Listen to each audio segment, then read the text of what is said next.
প্রত্যক্ষ মদতে সে আমার কাছে 5 কোটি টাকার চাঁদা চেয়েছে, না হলে নচেত আমাদেরকে জায়গা দিতে হবে, বিক্রি করতে হবে। আর না হলে আমরা 5 কোটি টাকা যদি চাঁদা না দেন তাহলে আমরা এই জমি 15 টাকারে বিক্রি করে দিবেন, আপনি কিচ্ছু করতে পারবেন। আর হলো আমি তখন কেরানীগঞ্জ মডেলে যখন এই অভিযোগটা দাখিল করলাম, আমি বলছিলাম যে এটা এজাহার হিসেবে কিন্তু তখন এই কামরুল ইসলামের মদতে থানার ওসিও সাহস পাননি, মামলা নিতে সাহস পাননি। আনোয়ার যখনই জমি মাটি ভরাট বা এগুলার যে করে, তখন সে বলতো যে আমরা সবাই স্থানীয় যারা আওয়ামী লীগ আছে সবাই মিলে আমরা এই প্রজেক্ট মাটি ফেলে করতেছি। এই জন্য সে পুরোপুরি পরোক্ষ মদতে, আমি তো কামরুল ইসলাম সাহেবকে প্রত্যক্ষভাবে আমি জমিতে আসতে দেখিনি, তার পরোক্ষ হয়তো তার সাথে প্রত্যক্ষ মদতে তার সাথে একটা শেয়ারিং কি ছিল, তার লেনদেন ছিল। এই জন্য সে তারই মদতে এবং স্থানীয় আওয়ামী লীগের প্রতিনিধি যারা ছিলেন কেরানীগঞ্জ মডেলের নামগুলো আহ্বায়ক, যুগ্ম আহ্বায়ক, সেক্রেটারি যারা, তারা সবার প্রত্যক্ষ তাদের সাথে সব লিয়াজু করেই সে আমার কাছে এটা, কারণ জমি 700 শতাংশ, এত বড় জমি ওইদিকে কারো একসাথে নাই, শরীফ সাহেব ছাড়া কোনো কোনো সিভিলিয়ান, অন্য কোনো নাগরিকের কোনো ফ্যামিলির এত বড় সম্পত্তি কারণ নাই আমার জানা মতো। এই জন্য আমি অলওয়েজ এই ফ্যাসিবাদী সরকারের পুরো লাইনটা শেষ করলেন না, মানে তার প্রত্যক্ষ মদতে আমার টাকা চাইছে, জমি বিক্রি চাপ দিছে, রাস্তা আটকাইছে, পুরো বিষয়টা ক্লিয়ার করলেন না। সে তার প্রত্যক্ষ মদতেই তো নাম বলে একটু বলেন আমাদের নিউজে। সে কেরানীগঞ্জকে তথা বাংলাদেশকে সামনের দিকে, আমরা যে বাংলাদেশটা কল্পনা করছিলাম যে মুক্তিযোদ্ধারা যে জন্য আমাদের বাংলাদেশকে স্বাধীন করছে, তাদের এইটা তো আমরা এখনো করতে পারি, আবার নতুন করে বাংলাদেশকে গণ অভ্যুত্থানের মাধ্যমে নতুন করে স্বাধীনতা পেলাম। আমাদের খুন ও জখমের হুমকি প্রদান করেন এবং আমাদের নিকট 5 কোটি টাকা চাঁদা দাবি করেন। জনপ্রতিনিধি বলতে শাহাবুদ্দিন আমার কাছে বলছে যে 5 কোটি টাকা চাঁদা দিতে হবে, আর না হলে আমাদের কাছে জায়গা বেচতে হবে, না হলে চাঁদা না দিলে আমরা এই জমি 15 টাকায় বিক্রি করে ফেলবো। উল্লেখিত ভূমিদস্যু ও সন্ত্রাসীগণ ইতিপূর্বে আমাদের সত্য দখলীয় উক্ত জমি দখল করার পায়তারা করিয়া তথায় হাউজিং বানাইয়া প্লট বানাইয়া অন্যত্র বিক্রি করবেন বলিয়া হুমকি প্রদান করিলে তাহাদের বিরুদ্ধে আমরা ঢাকার বিজ্ঞ অতিরিক্ত জেলা ম্যাজিস্ট্রেট আদালতে গত 1/4/2024 ইং তারিখে ফৌজদারি কার্যবিধি 145 ধারার বিধান মোতাবেক পিটিশন মামলা 66/2024 দায়ের করিয়াছি। আমি কামরুল সাহেবের এই জিনিসটা নিয়ে আমি কামরুল সাহেবের কাছে নিজেও গেছি।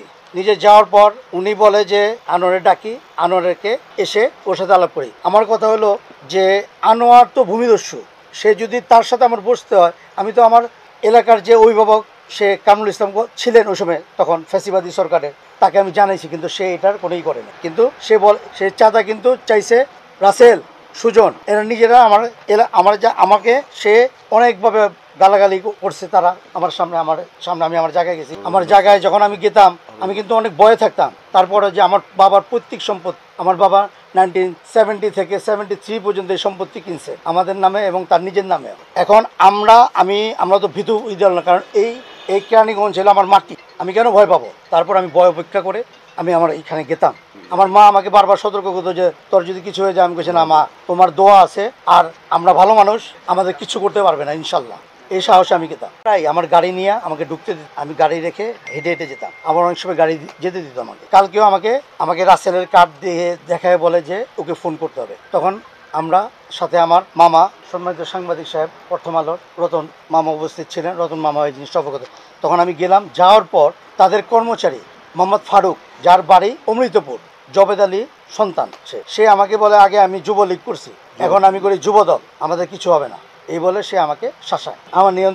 আমার নিয়ন্ত্রণে আছে কিছু, আমার জায়গার সামনে দিয়ে সে রাস্তা করছে। পরিতাপের বিষয় এই যে পতিত স্বৈরাচারের আওয়ামী লীগ নামীয় রাজনৈতিক দলের লোভী ও দুর্নীতিবাজ ঢাকা 2-এর সাবেক এমপি কামরুল ইসলাম ও স্থায়ী জনপ্রতিনিধিদের মদতে অন্যায় ও বেআইনিভাবে স্থানীয় ভূমিদস্যু, অস্ত্রধারী, সন্ত্রাসী, চাঁদাবাজ, জুলুমবাজ আওয়ামী হকার্স লীগের কেন্দ্রীয় নেতা মোহাম্মদ আনোয়ার হোসেন ও তার ভাইরা যথাক্রমে মোহাম্মদ সুমন, মোহাম্মদ সুজন ও মোহাম্মদ রাসেল, সর্বপিতা মৃত মোহাম্মদ হাসান, সর্বসাং নেকরোজবাগ, থানা কেরানীগঞ্জ মডেল, জেলা ঢাকাগঞ্জ, তাদের কোনো জমি না থাকা সত্ত্বেও আমাদের উক্ত জমি রাজনৈতিক প্রভাব খাটাইয়া অন্যায় অবৈধভাবে আত্মসাৎ ও গ্রাস করার জন্য উই ফর হাউজিং সোনার বাংলা গ্রিন সিটি নামকরণ করিয়া দখল করার পায়তারা করিয়া প্লট আকারে সাধারণ নিরীহ ক্রেতাদের নিকট বিক্রয় করার পায়তারা করিয়া অন্যায় বেআইনিভাবে অঢেল টাকা হাতিয়ে নিয়ে লাভবান হওয়ার অপচেষ্টায় লিপ্ত হইয়াছে। মামলার কথা জানিতে পারিয়া আমাদের উপর আরো প্রচণ্ডভাবে ক্ষিপ্ত হইয়া উঠিলে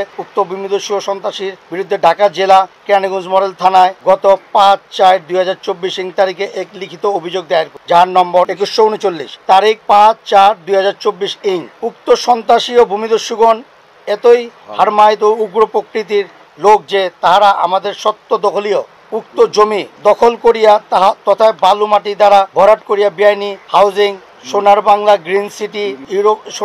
গ্রিন সিটি এর প্লট বানাইয়া তাহা অন্যত্র বিক্রয় করিয়া আমাদের সমুদায় ক্ষতি সাধন করিতে পারেন বলিয়া আমাদের জোর সন্দেহ হইতেছে এবং তাহাদের উক্তরূপ অন্যায় বেআইনি গর্হিত কর্মকাণ্ডে বাধা প্রদান করিলে এলাকায় শান্তি শৃঙ্খলা চরম অবনতি সহ খুন ও জখমের সমূহ সম্ভাবনা বিদ্যমান রইয়াছে বিদায় আপনারা সাংবাদিক সমাজের মারফত আমরা প্রশাসনের নিকট অবগত করছি এবং প্রশাসনের সর্বাত্মক সহযোগিতা ও সরাসরি হস্তক্ষেপ কামনা করছি। যেহেতু উক্ত ভূমিদস্যু ও সন্ত্রাসীগণ পতিত স্বৈরাচারের আওয়ামী লীগ নামীয় রাজনৈতিক দলের সক্রিয় সদস্য ও নেতা ছিলেন এবং স্থানীয় লোভী দুর্নীতিবাজ ঢাকা 2 আসনের এমপি কামরুল ইসলাম এবং জনপ্রতিনিধিদের প্রভাবে রাজনৈতিক প্রভাব খাটাইয়া আমাদের সত্য দখলে উক্ত সম্পত্তি লইয়া তাহারা আইন আদালতকে বৃদ্ধাঙ্গুলি প্রদর্শন করিয়া ছিনিমিনি খেলিয়াছেন। যেহেতু বর্তমান দেশে একটি নিরপেক্ষ সরকার বিদ্যমান, এই সরকারের নিকট আমাদের ন্যায় বিচার পাওয়ার সমূহ সম্ভাবনা আছে বিদায় এই সময় এই সরকারের নিকট প্রতিকার পাওয়ার নিমিত্তে সংবাদ সম্মেলনের আয়োজন করিয়াছে। আমাদের জানমালের নিরাপত্তা বিধানকল্পে